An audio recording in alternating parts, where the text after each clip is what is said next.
السلام علیکم میرے پیارے دوستو، کیا حال ہے؟ امید ہے آپ سب ٹھیک ٹھاک ہوں گے۔ میں ایک تازہ ترین نیوز لے کے آیا ہوں سعودیہ سے۔ سعودیہ نے 3 بڑے شہروں کے لیے ایک نئی پابندی لگا دی ہے، جس میں مکہ، مدینہ اور ریاض شامل ہے۔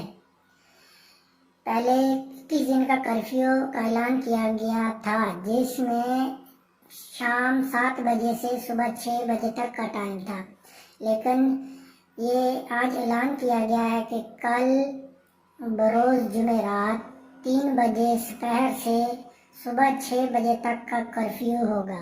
ان 3 بڑے شہروں میں مکہ، مدینہ، ریاض، نہ اس میں کوئی داخل ہو سکے گا اور نہ اس میں سے کوئی باہر جا سکے گا۔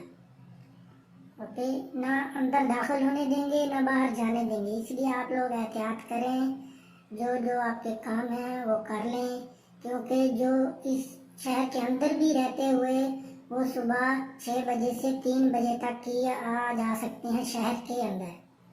اس لیے پلیز بھاری جرمانہ بھی ہو سکتا ہے، اپنا خیال رکھیں۔ اوکے، کھانے پینے کا سامان لینا ہے تو ٹائم سے پہلے لے لیں اور اپنا خیال رکھیں۔ ٹھیک ہے، اللہ تعالیٰ آپ کو اپنے حفظ و امان میں رکھے، اپنا خیال رکھیں۔ آپ دیکھ رہے ہیں ہمارا چینل وسیع ٹی وی، لائک کریں، سبسکرائب کریں۔